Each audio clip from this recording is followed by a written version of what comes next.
make it there and can make it back. Salutations and shit, folks. Welcome back to another episode of your favorite travel podcast, Travel and Shit, where I, your host, D. Carey, have an experiential conversation about the nuanced ways that travel intersects with regular life. And as I like to let y'all know, whenever I am joined by another beautiful face, the podcast is available on the YouTubes. Y'all don't have to just listen to this voice I had to grow into loving. Y'all, I used to hate the way I sounded recorded. Like, to the point where, like, I left that music on the voicemail, if you know, you know, for years, just because I didn't want to say nothing. But as I like to remind y'all, the faces, we are on the YouTubes. Another option for you to listen to the podcast, and also to watch. And so, joining me this week, my beautiful guest, please introduce yourself and welcome. Thank you so much, Dee. My name is Kara Stevens, and I'm founder of the Frugal Feminista, which is an online financial platform really committed to helping Black women and their allies heal their relationship with money. Because when you heal your relationship with money, you're then able to clear the clutter in order for you to actually grow wealth and keep the wealth and enjoy the wealth. Okay, so why finances? What was your journey like that got you into finances? Were you always a financial person? Do you work in like financial industry? Like, what was it about finances that became the it thing for you? Well, the truth is I was in student loan debt after I graduated from college, and I wasn't trying to pay it back. And they kept on reaching out to me. And I thought that if I ghosted them, they would get the hint that I wasn't trying to pay it back. And clearly that's not how the world works. And so the balances kept on going up. My credit score kept going down. And so I had to figure out what they wanted, and how much they wanted back. They want their money, girl. Right, but I really didn't know, honestly. So that's how I actually started. And so I remember being in my mom's, the front of the house, the foyer, and opening up the bill and kind of trying to have her commiserate with me, talking about, Mom, do you believe that they're asking me for this money? And she's like, yeah. And I was like, oh. And she's like, you got to pay it back. And I was like, really? And so that was the journey. And so I went to the library shortly after and found a book by Glenda Bridgeforth called Girl, Get Your Money Straight.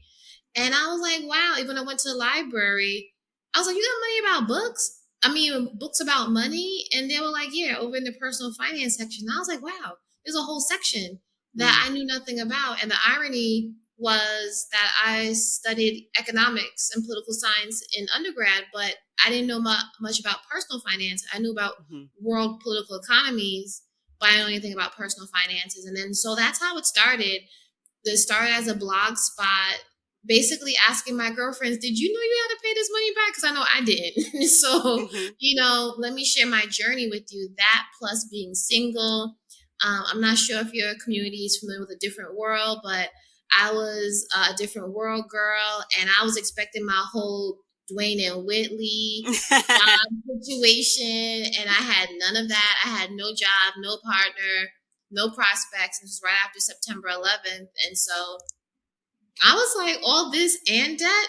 No, I want my money back. Yeah. And so that's how it started. Honestly, it was just me just figuring out and sharing with my friends that you got to pay the money back.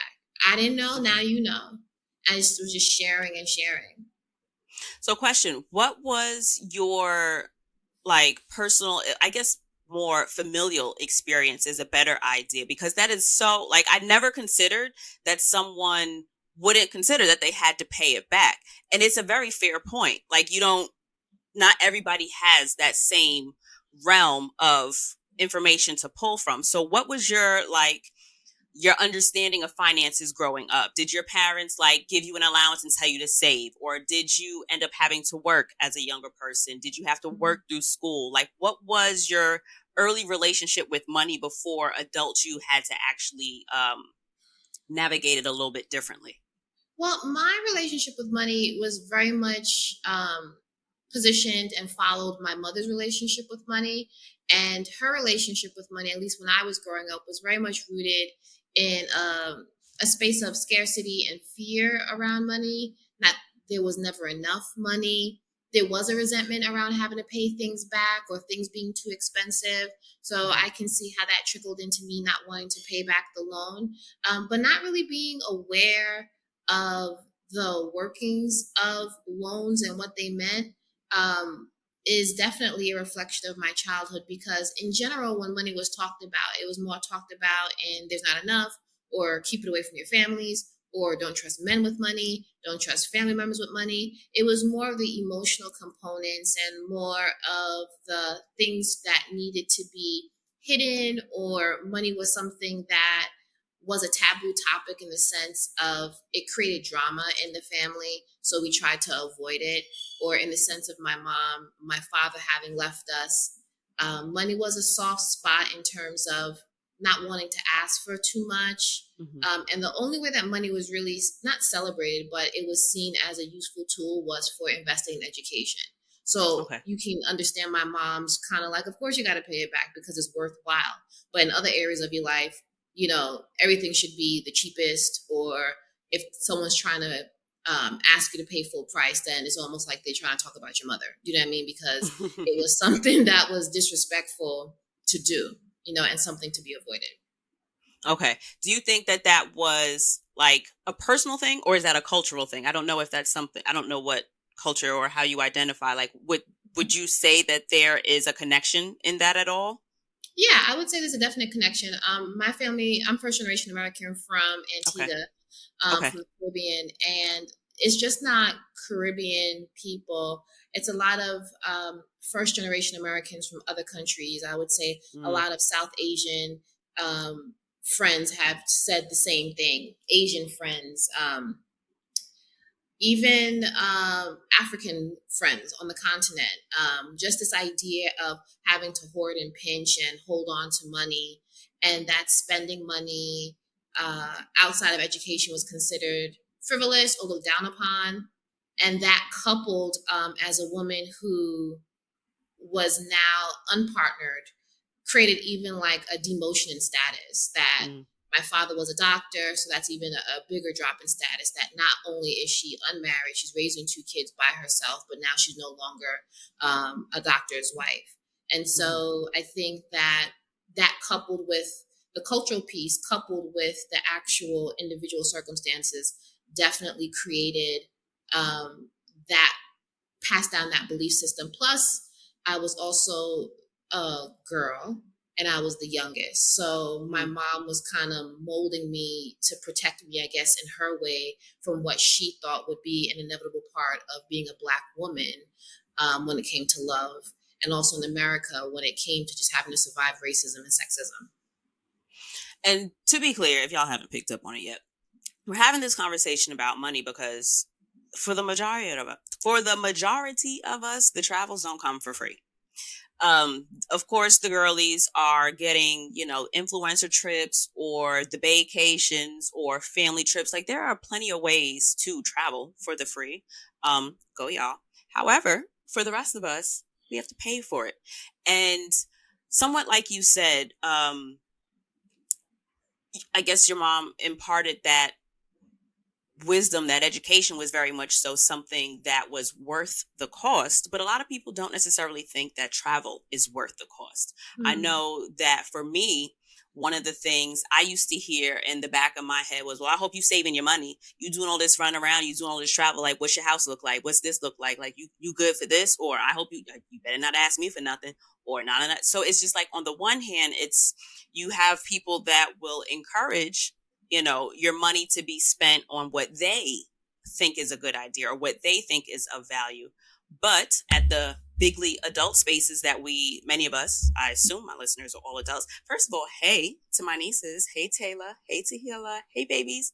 I know y'all like short attention span for the kids, but I was talking to my best friend. She was like, yeah, we listen. I'm like, hey, y'all. So, hey to my babies. Um, hey, Dom, you too, girl. I love that. Um, so, there are different realms of the world, different pockets where people will assign value to what should be spent on and how much one should spend on. And our own personal relationship with those finances often will influence that. And those influences come from family, friends, and from the places outside. But once you are in your own financial situation, you are the one responsible for building it, cleaning it, fixing it, solidifying it, all those things in between. So we kind of see how, the financial decision or the decision to be concerned with finances started for you. What was your first step after you realized that your credit score wasn't going to get any better and that you actually needed that for some, for some interactions with life, and that those student loans weren't going to go anywhere? What was your next step? What did the personal finance section at that library, and I'm a library baby, I used to love going to the library, so shout out to our libraries, but what did that personal finance section put you onto? Well, I mean, it actually put me on to Black authors that talked about money, and that Mm, was really important for me. Um, mm-hmm. Honestly, the Glenda Bridgeforth book was one of the only books in the library that was on personal finance, and I almost felt it was like divine that it was right there waiting for me to pick it up, because that was my first book into the world of personal finance. And then from there, I started to look for other OGs, Black women in personal finance. And I started looking up Lynette Calfani, Michelle Singletary. Those are like OGs like 15, 20 years ago, and they're still there. Okay. And so that speaks to the importance of representation, one. And then two, the importance of immersing yourself. That's just not one book. So as I started to take notes on that first book, and I started to implement the things in the first book. So everything that comes with knowledge has to come, it has to be followed with action. So once I got filled or couldn't find any more Black female authors in personal finance, I started listening to white boys. But my first step was to like take the learnings and the advice and the supports from those books and actually implement them. So um, from Lynette from Lynette Calfani, she had a couple of books around getting out of debt. So I started to build like a debt elimination plan. For Michelle Singletary, who talked about Big Mama, and she also back in the day had a show on TV1 which was called Singletary Says. And I used to get Okay. up on Sunday morning and watch. It was basically a reality show for people with trouble with their personal finances. I used to Oh, watch okay. it religiously. And so from her, I learned that there's no such thing as discretionary spending. And I've loosened up that belief system. It's a little bit too tight for me, but it helped me learn how to save. So from Michelle, I learned how to save and pay in cash. From Lynette, I believe I learned how to get out of debt. And from Glenda, I learned what it means to be a Black woman, and our relationship with, status, how things look, how people feel about what we're doing, and some of the pressures that many of us may have to overcome to stop spending for status or to stop spending so people will approve of us. And Hmm. so I started to rethink my relationship with so many different parts of my life vis-a-vis these books. And I started to peel away at some of the ideas that I might have had about money based on my childhood, and I started to build wealth. You know what I mean? I started to see that even though I really enjoyed these women's perspectives, that they were still 20 years older than me at that time. Hmm. And like I said, I was looking for my Whitley Dwayne situation. I was looking for like, my post college womanist. I was a feminist. I was a womanist. I was just trying to live my life. And so I started to write a blog spot to kind of pick up where they left off, to Okay. the 20 something year old that's like, yeah, that's good and all. Y'all have partners, you have Hmm. a lot more experience. What about us who are just out here trying to figure it out? And so I started to share, this is where I'm at, this is what I'm doing. And I started to also bring cultural pieces to it, like, looking at the relationship between a lot of things that African Americans and Caribbean people do with money, and also how it stemmed from Africa. So brought that cultural lens to it too. So I, Hmm. I began to find not just the practical pieces around personal finance intriguing and actually helping me get better at seeing the numbers grow in my account, but the cultural, historical, and even like the beauty of how much we've been able to overcome, and the creativity that we've had, and using community as a part of our debt elimination plan, made me very proud to be Black, and made me very proud to build wealth, because it became a Black thing, you know. Hmm. And so that's the next steps that happened after I started to read. So, what are some of the cultural nuances that you'd say stood out the most to you? Let's just start with like specifically African Americans and Mhm. Caribbean folks. So I would say that a lot of us think that Black people in America are overspenders, like that we only spend for clout, we spend for the gram and things like that. But historically, Black people have been great entrepreneurs, great wealth thinkers. And I think also they've used community to support each other in collective economics and cooperative Hmm. economics. And so there's a system, I can't remember the exact name, but it's equivalent to what they call susu in the Hmm. Caribbean, where a community comes together and they break down a pot of money. So we all contribute. Say the pot is worth $10,000, and there's 10 of us. So each of us contribute 1,000 over like a 10-month period, and then we rotate the savings or we rotate the investment. And that was happening in the Geechee and the Gullah Islands, the same way it's happening in the Caribbean. And so, in finding those connections, and then now I'm in Ghana, and the name of Susu is Susu here. Hmm. It's just a beautiful thing to see the continuity of that practice in the diaspora. And so, it really helped me rethink, similar to finding Black female authors as my entry into the world of personal finance, stepping back and seeing that this has been a thing. We've been doing this for a while. It may Right. not have been documented or shared, but just something like that I feel is important. Or even like rent parties, that they used Hmm. to have in Harlem. Those are things that folks in the Caribbean do as well. And just kind of smiling at the ingenuity of it all, and how food and people come together to make money um, happen for us when we need it. So just things like that made me smile, and just thinking um, about what are some of the ways that we can, number one, honor this, share this information, but also replicate it if needed. And even like I used to start susus at work or susus with a couple of friends just to kind of keep the practice going so it wouldn't die. We gonna make some shit shake, baby. We gonna figure it out. That's Right, one right, thing across right, industries, finances, right. health. I don't know about health, but Mhm. definitely finances, style. Where there is lack, that ingenuity steps in. We're Right, gonna figure some shit out. right. Now, what are some of the limiting beliefs, or what are some of the Mhm. misconceptions that you think you had to kind of unearth or work through first Yeah. before you were able to find yourself in a space where you were able to see some kind of progress in any of your financial decisions? I think that the irony for me was it happened later. So I was just following the plan. Like I had some type of belief in the books, like I could follow it, Hmm. I'll work it. But it was only after I started to not have financial problems in terms of numbers, where I was actually in the green, that where all of my other triggers started to come up. So when I started to have more than enough, I started to feel like I didn't have enough. It was Hmm. ironic. It was like when you're working towards something, you're highly motivated and you're Okay. almost blinded and kind of have blinders on. And then you wake up and you realize you're thinking your life is going to be different, and it is different, but not exactly in the ways that you think. So what it showed me was that getting out of debt was really important, and that's one part of it. Freeing your mind is the other part of the financial liberation.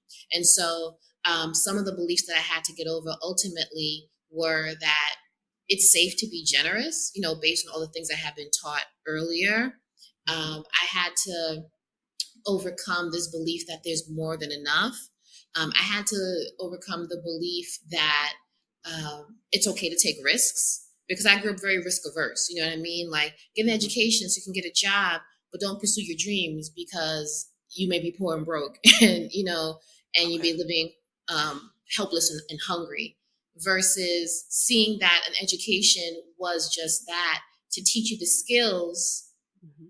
and give you the critical thinking in order to figure things out that you might not have been able to figure out before, not just to get a job. And so I Okay. had to reconnect and rethink what my education was for. because from the typical maybe first gen family, and you get it, or maybe you're the first to be in college in your family, they just want you to make it across the finish line. It's like a win for everyone. It's a collective win. It's like when you're watching Jeopardy or, Wheel of Fortune, when one of us wins and gets it right, then we're happy. When one of us doesn't get it right, we're embarrassed. It's a collective embarrassment. And it's the same kind of thing, the fictive kinship. So I get it, but I do think that part of the growth came from realizing that I am Black, but Black people don't own me and don't own my thoughts, and being able to realize the ways in which those ways of thinking were helpful at that point to keep you safe. And also at that time in the 80s and 90s, it might have made sense. But I was also not Antiguan in the sense I was first generation American. I was born in America, and that is a different way of living. And I felt like I had to learn that I get everything that the white boys get if I was born here, versus just taking what you could get, when sometimes that's an immigrant mentality. Just be happy to be in the room, be grateful, versus like, no, I'm from here. I want to sit at that table. I'm going to go after it. I'm going to pursue my dreams like these white guys do, and then just kind of figure it out. So I had to overcome those fears, and I still have to overcome them a lot. But in terms of like the initial thinking about what are some of the things I had to realize, was that you can make mistakes with money and then you'll still be okay. Because a lot of times it was very final. Similar to what you were saying, like, are you saving? Well, maybe I'm not saving now because I'm traveling, but I will be saving. Relax your soul. Do you know what I mean? It's not an either or. It's not either or. But because there's so much baked into maybe how others haven't been able to pursue their dreams, and their fear, and maybe they're trying to protect you, is more a reflection of their beliefs than yours, but also because you care about them, and maybe you still have a little bit of you that might believe what they believe. It just amplifies the doubt. So I have a question for you. In terms of saving, right? Do you find that there are different ways to save? Because, for example, you can look at money like a whole picture, right? Or you can compartmentalize the way you think about money. There are different ways to do everything, right? But I'm considering, here's where I'm at now. I personally, this might be the best way to give the example. I am best at saving when I specifically have something that I know I'm working for. The idea of me just putting money to the side just in case don't really work out for me, because just in case always happens before it should logically really be. And you know what I mean? Because the adult me realizes that them sneakers I want to be in on sale isn't necessarily the just in case that it should have been. So there are the people that save because it's just their personal, they're good at it. Then you have those, me, I need to see what I'm working for. And you'd mentioned to it earlier, when you had lack, when there was a goal, it was a lot easier to push, and not do other things. But then you also have the people that are like, well, I can save for things that I can see more short term. I can save for a trip, but I can't necessarily see myself saving for retirement. I got another 45 years of working. Or I don't have any kids. Why am I saving for an education, like a college education? I already got my degree. Like, what am I doing? In terms of money and that big picture, do you see it more as like a larger, this is the overall do all things the same? Or do you kind of see things, well, when you're working towards this, maybe take this approach? Or if this is what you're working on, consider using this methodology. Like, where do you kind of stand? Do you have a whole big picture, or do you have kind of smaller pockets that different things fit and match different ways? I appreciate that. I would say that I was a financial hoarder. So I was like, you got $20, I can save 25. Forget it. Do you know what I mean? But so in working with different types of people, I learned that there are different ways that people interact with savings, right? So I think for people like you, Dee, maybe having an emotional connection to what it is that you're doing. So having I'm saving for a trip, in 2025, and kind of feeling the people, the things you're going to do, the the kind of foolishness, the antics you're going to get into, kind of raises your vibration and makes you save more consistently, and also tends to make you save in larger amounts. There's lots of studies that show that we have to have an emotional connection to money. So if you know that you need an emotional connection to money, maybe a way that you can think about your older self is thinking about an older person that you care for. You know, Mm-hmm. would you want your grandma, at Best Buy asking you, can I help you, in 20, Yeah. 30 years?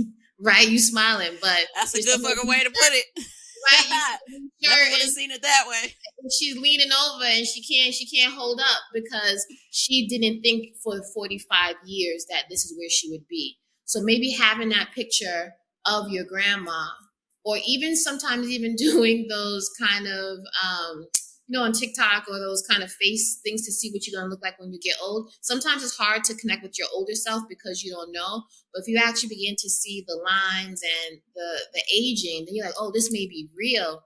You may be able to connect with that experience more. So I think if you know you need an emotional connection, Mm-hmm. and habit is not enough, you need an emotional connection to what you do. Those kinds of things may help you see, or for example, if you're like, you know what, I need a healing fund. Because sometimes even naming it an emergency fund may not just, it may cause even more anxiety. But if you're in a season of healing, and it's actually connected to your travel, it may encourage you and motivate you to save more because you know that this place in Costa Rica or wherever you're going to go is going to contribute to your healing.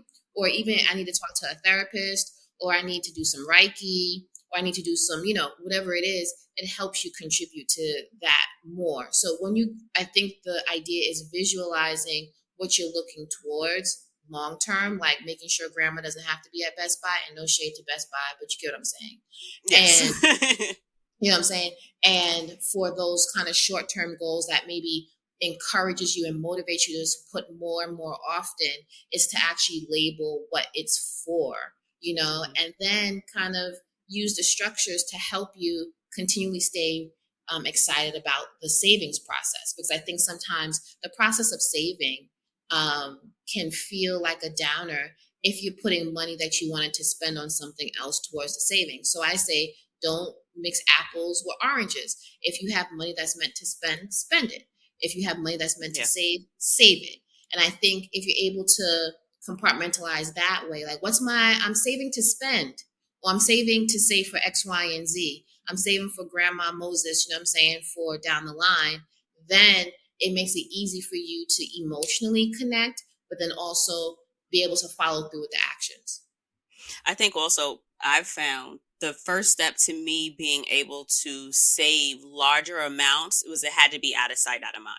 Oh, for If sure. I had to be the one to physically take $100 from every paycheck and put it Right. in another account, wasn't Right. happening. Yep. As soon as I automated it through payroll, that a certain percentage of my check went to an account that I didn't even have an app for. It was one of them. I want to say it was actually a black owned bank. I think it was like City National or City Industrial. I don't even know what the shit's called. That's my point.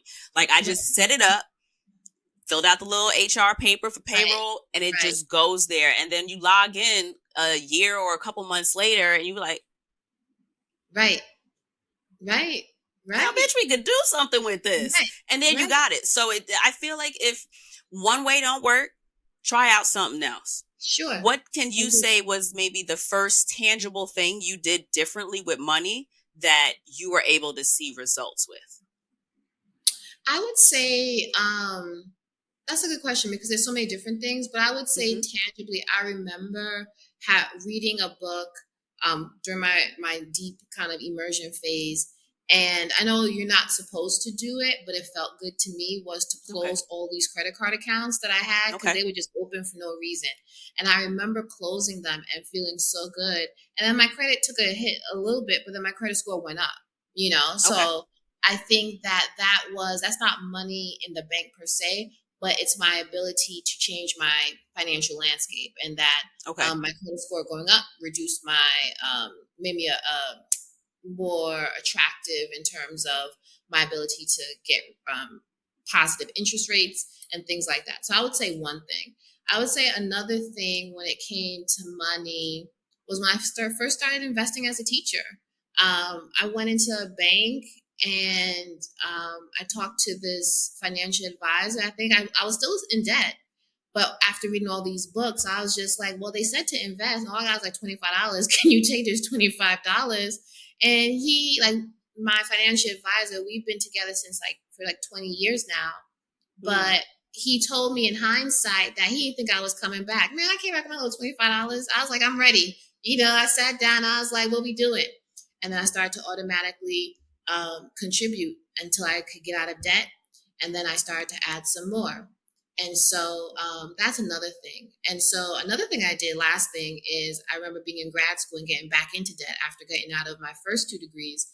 And I was able to get a scholarship, a partial scholarship for grad school, and you still had to take out loans. And so what I did is I took the extra money and invested it. So Oh, in the okay. 2 years that I was in grad school, it grew. And so when they wanted their money back, I could take it and give them extra, and I had some extra on the side. So I remember those kind of things feeling extremely powerful and feeling very smart about what I had been doing. But yeah, those are 3 big things that I did. Okay, so you mentioned financial advisor, Mm-hmm. and you were still in debt, and you had Mm-hmm. $25 to the cause. What are Yes. your suggestions for someone finding a financial advisor? Like, how do you match that? Because I Mm-hmm. think with something as sensitive and as important to people as money, like personality matters. Like, I know me personally, if I, you know, didn't know any better, I could, end up, I can see it going different ways, right? You choose somebody because you like them personally, but where are we going? What is my Right. money doing, right? Or you choose somebody that's results, results, results, stocks, stocks, stocks, stocks, but they're not vibing with you, and so like you're not connecting to the process, or you're not even engaged or interested in doing the things because this person's personality turns you off so much. For So sure. like how when do you suggest somebody like look or reach out to a financial advisor? Are financial advisors even trying to spend time with people who may only be able to like work with $100 a month? And then what exactly does like a financial advisor do? Is this the person that helps me get out of debt, or is this someone more that is just going to tell me how to work with different stocks? So like how do we choose them? Like when do we choose them? And then like what do they do when we choose them? Or are there different types of financial advisors to choose from? Sure, sure, sure. So I'll start with the a financial advisor is someone who uh, helps you with in your kind of your investment, like your money growth piece, versus someone helping you get out of debt. That's probably more of a money coach. So say Okay. someone like, I don't do coaching as much as I used to, but it'll be someone that may be well versed in like financial foundations like budgeting, debt elimination, credit cards, credit repair, and they probably sit with you a couple of times over the course of a certain amount of time, and then walk you through what you're doing and things like that. Financial advisors don't do that in general. They may say get out of debt, and that's your plan. But you want maybe a financial coach that can do that. That's also going to be an accountability partner, and they don't have to be the same thing, but that might be helpful. So an accountability partner could be a financial coach, but it could also just be someone in your network that's very a couple steps ahead of you, um, or someone who's equally motivated like you to get up debt, and you guys meet uh, over time to keep each other accountable for the things that you set as goals on a weekly basis, monthly basis, and a longer term basis. Okay, so once you started working with your financial advisor and once you started feeling, a bit better with money, what was the first big thing you did? Like what did you look to do with your money once you had it? Well, I mean, I think that I wanted to make more money to invest more money for a while, Hmm. but then I started to live a little. Honestly, I started to have more hope in terms of my finances, that I don't have to save every little thing. I didn't have to invest all the extra, which was growth for me as a person that was taught that you have to hold on to everything. So I started to live a little. And I would, of course, meet some of my financial goals first, but then I would travel. I mean, I would spend, especially as a teacher, I would spend summers in Costa Rica and Panama, learning Spanish and dancing salsa and just really enjoying my life. And I also before that, no, was that before that? But I lived in the Dominican Republic for a year. Okay. And so travel was a key part of just my value system, that I knew that deep down that I knew money wasn't everything, though it was important, but sometimes you have to do first things first in order to take care of Right. things, in order for you to have the ability to do what you want to do without the sense of guilt or sense of, you don't want to go back and say, wow, I should have done X, Y, and Z. So that's what I did. And I created a plan of like consistently budgeting, consistently investing, staying out of debt. And I think by that time I might have gotten married, and my marriage was like very cost effective. We did it in my mom's house because I think he lost his job or I hated my job. It was one of the two at that time. So we knew that we knew there was going to be a financial change soon enough. So we wanted to make sure that that was taken care of. And I mean, I just continued also to build the Frugal Feminista. Once I got out of debt and I was starting to share my experience about being a Black woman, being a womanist, just trying to figure out life, it started to have some traction. And I started to see different ways to monetize the site. And I started to invest in like professional development. I went to conferences, things like that. In general, I've always considered myself a simple person, but I always invested in my well-being, travel being one of them, and even like go to therapy out of network. So that was costly, but I feel like I needed it. I made a connection with that particular therapist. I had food coaches, personal trainers. So I was just kind of investing in my wellness in general because I wanted to, like I said, after I realized that money wasn't the issue, I realized I had to work on other aspects of my life. And then I used money to pay for those things because now I had something that I wanted to achieve. So I think another part about money and travel that gets kind of left out of the conversation is what or how do you spend your money on your travels, right? Mm-hmm. So I feel like there's always you can save this way to travel and you can pay this way to, more cost effectively, or it's a better budget getting on a trip, like with afterpay or put it on a card or using points and all those other kind of things, right? But when you shifted I guess the way money sat with you, like your feelings on Yeah. money, when you worked on your relationship with money, did you see that change at all in the way you actually spent your money after you'd already like achieved some of the goals to get it, right? Because plenty of us can save money to get on a trip, but then when we get on the trip, are we scared to spend money when we get there? Or Right. now are we like not doing certain things, thinking that one way or another there's a lack, or did so much to get here. What did that look like for you? Yeah, I mean, I think it depends. Like, I think in general, my perspective on the world is I'm a little bit of a tree hugger when it's like, I don't want to, mess up the environment. So, but I will do in the same vein. You do see Fashion Nova in my closet, so I'm not going to pretend that it's not there.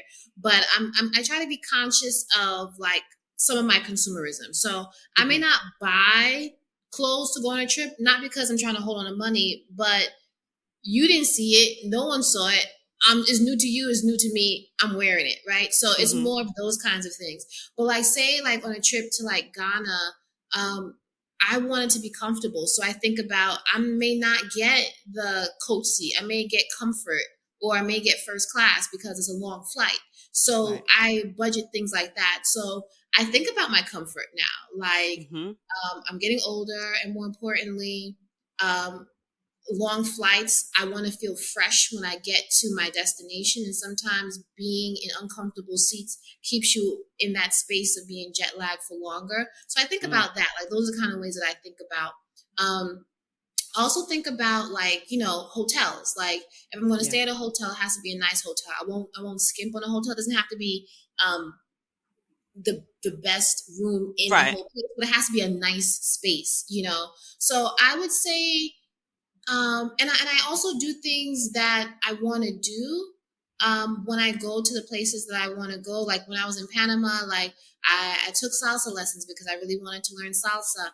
I took Spanish lessons because I wanted to, get better at my speaking and reading. And so I tend to have a few things I want to go deep into when I go to a place. Even when I went to London, I brought the book The Lonely Londoners so I can read the book and kind of do some of the things that some of the characters did. So sometimes I could just be really nerdy and nerd out in some of my things that may not be expensive, but I tend not to deprive myself of the experience because I'm not going to be there again. But I'm also very mindful that I don't have to do the touristy thing or the things for the gram, because usually when I go to a place, it's usually because I have some type of connection to it, like something I've read in history or an author that I love. Like, oh, wow, they did this thing. So I tend not to skimp on the experience. And sometimes too, like, when I do go to a place, I do like to sometimes get like a nice piece of fill in the blank. It could be a piece of jewelry, or if that country is known for its leather, you may want to get like a nice leather bag. Right. So like maybe one nice kind of staple from the country that you can use over and over and over again. I allow myself that. So there is budgets because it's reasonable, but it's not restrictive just to say you got there and then you don't get to do anything. Right. So, what does your travel look like now? Like, where are you located? How do you move about with your travels? And what does your, like, I'm not like not in your personal business, but like in Mhm. terms of how you shape and move your money, like what Mhm. decisions are you now making to kind of accommodate for travel? And I know that you are not necessarily on the same continent that I am on. So Right. expand on that and like where you are now, how is money viewed differently there? hmm So I'm in Ghana now, and I've been here for the past like 6 or 7 months. I can't say I've traveled much on the continent. Like, I haven't traveled at all on the continent because I've just been getting settled. But I have Okay. traveled back to the States. But what I will say is, based on the conversations I've had with people who are very much into traveling within the continent, it can be quite costly to travel from country to country on the continent than it is to travel from, say, a country in the continent to like Europe. So I have to, Mhm. if I'm going to um, decide that I'm going to travel, my first steps in traveling in Ghana is to travel within Ghana. So there's some waterfalls that I really want to go to. There are some art spots that I really want to go to. And I want to take like cooking classes. So I'm still new to Ghana, so I feel like Ghana is like a treasure trove of experiences that don't require me to go to Nigeria or Togo yet. That I feel like I Mhm. haven't even gotten a chance to experience Ghana. I'm in Accra, and there's so many other regions that are known for its eco beauty or for something else Yeah. that I really don't know much about. So I would say that my travel is to be determined now that I'm getting settled of just like figure out my basics. Like my travel before, a lot of the first 6 months was like, where am I gonna get my nails done? Where am I gonna get my, where's my latte? Like local stuff, like real Right, local. right. But then now it's like, okay, now that I feel like I have like my basic needs met and a sense of familiarity and routine, now I can really see the beauty of Ghana, because I can't really say that I can report and say these are all the things. Give me 6 more months, and I can say, okay, these are the things that I enjoy. But waterfalls is one of the things I really want to experience. Why Ghana? So Ghana, my husband's Ghanaian, so that's one. So that's like an easy kind of like you're Ghanaian. But then two, I studied in Ghana when I was in college, so I've always felt like I had a connection to Ghana, and it was before it became really sexy and Dirty December and stuff like that. Mhm. But I also think too that honestly, years ago, so a couple things. One, um, Trump. So there were a lot of things that, the racial reckoning, it was just too much. And being an educator and seeing, and I have a daughter who's very beautiful, nice and chocolatey. I knew that her life would be a lot more difficult trying to find the right educational fit for her, where she would be both loved and embraced and challenged academically. I felt there was either you be the brown one amongst white folk, or you be in a school where people look like you, but the expectations may not be high academically. And I couldn't afford the third option, which would be, and I couldn't find any, to be quite honest, was like a third place where there was lots of brown people in a highly performing academic place that was private. Like it was just, I just didn't have the money, or I couldn't find Yeah. the resources. And so I was like, I want her to have a full experience as a person, not just um, uh, a Black girl in training where she has to fight her whole life, you know?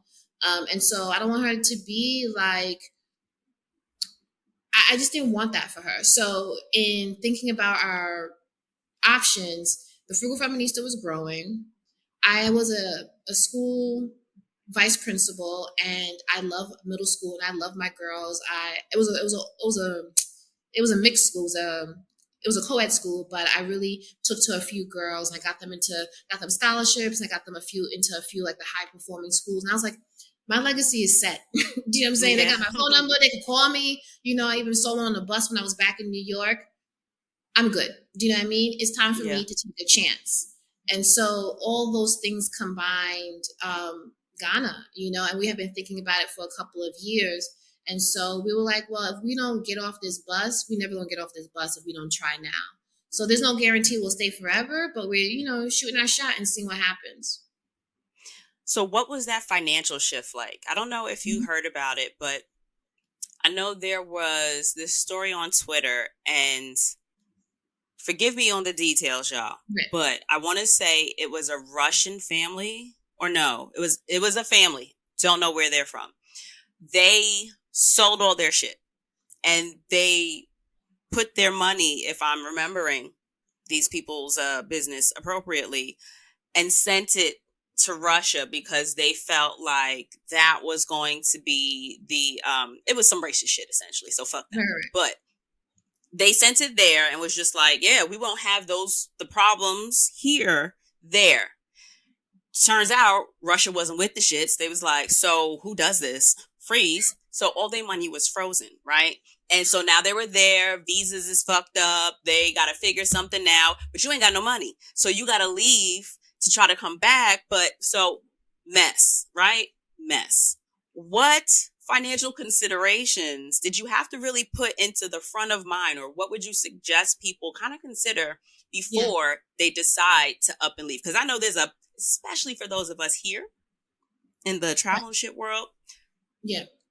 America is not feeling like the best place to live. So a lot of us, Yeah. as you know, have danced around the idea of moving. Like the idea is there, but the actual process of moving, specifically with money, what Yeah. was that process like? Did you have to establish income in Ghana first? Did you have Mhm. to do the bank accounts? Was there something you had to call and email? Do you notify people?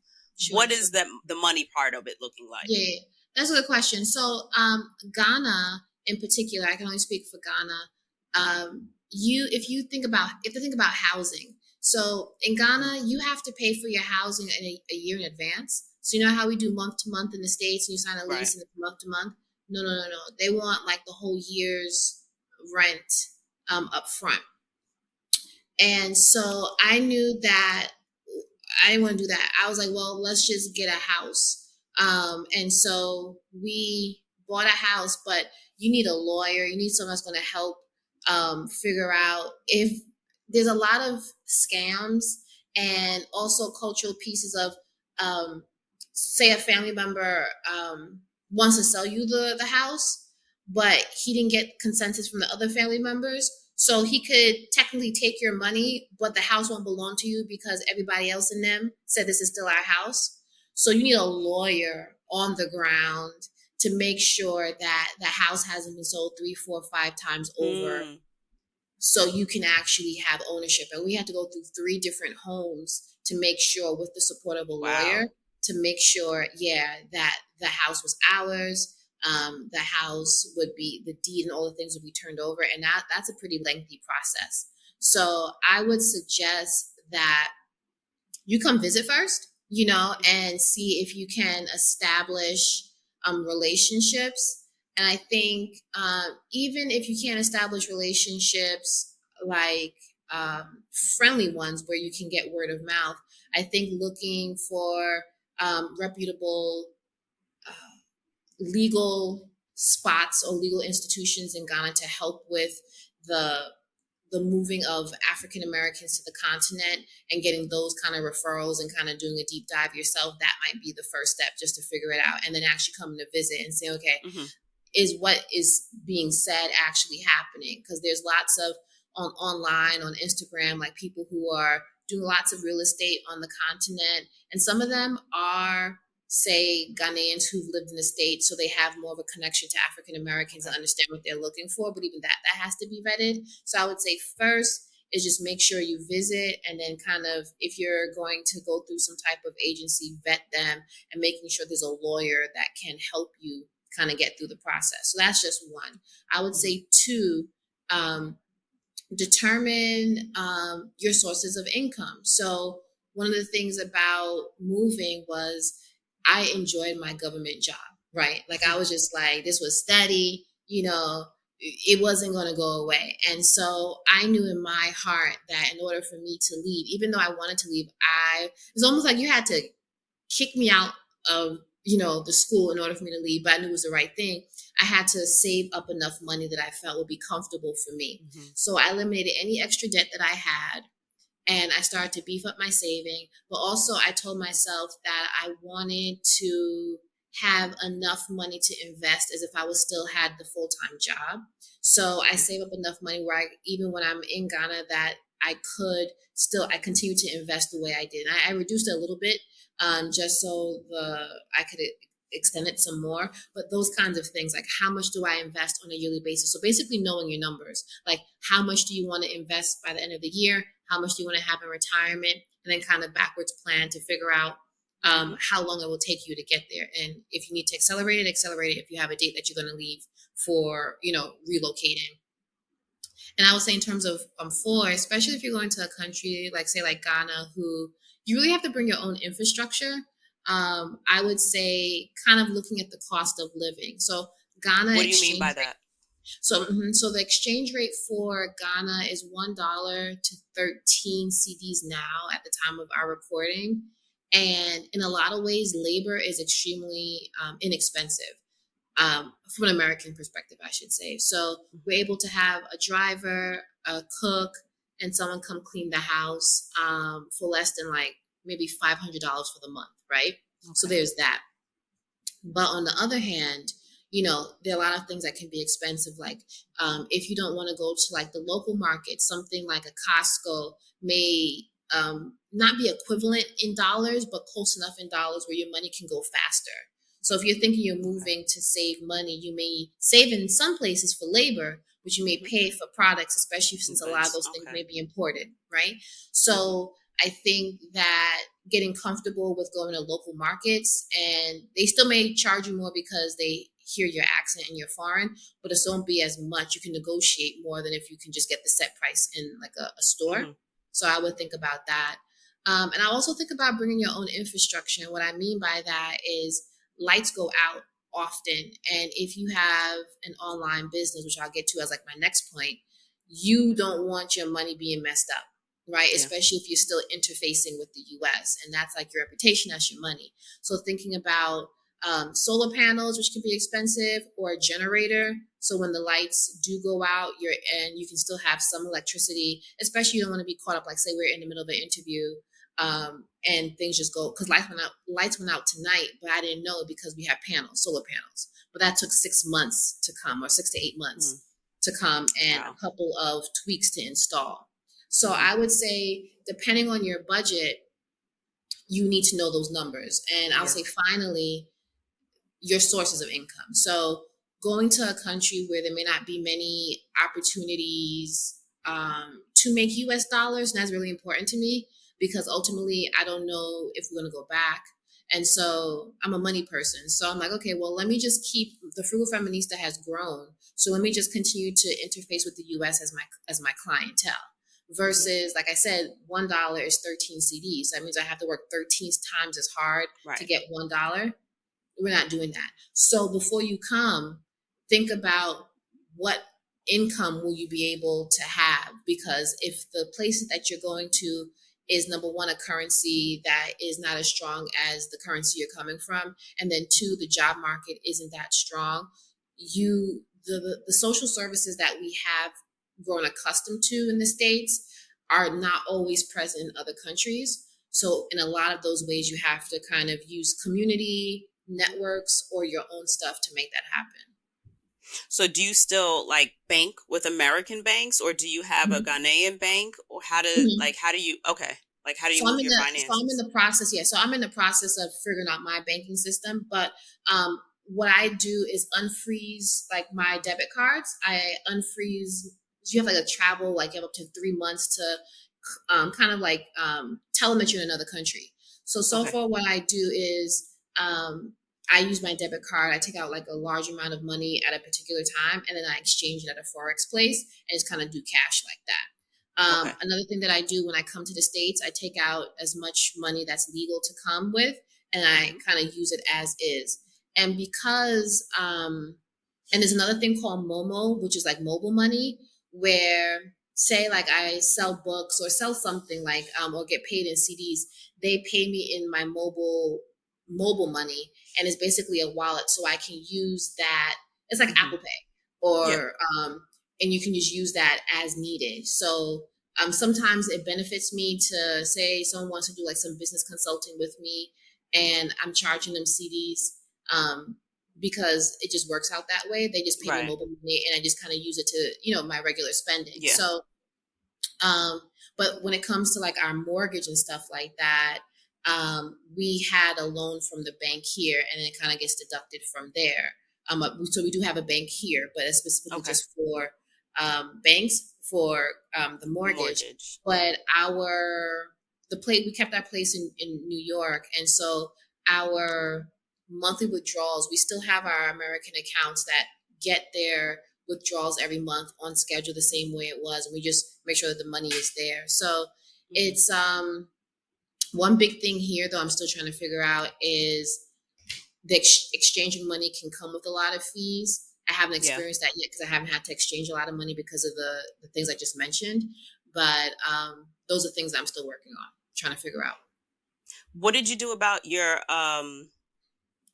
I guess residency, citizenship? Like, did you have Mm-hmm. to navigate that at all, or do you have just like a particular visa that lets you stay Mm-hmm. there? Like, how did you work that Mm-hmm. end of it out? What were your options? I guess.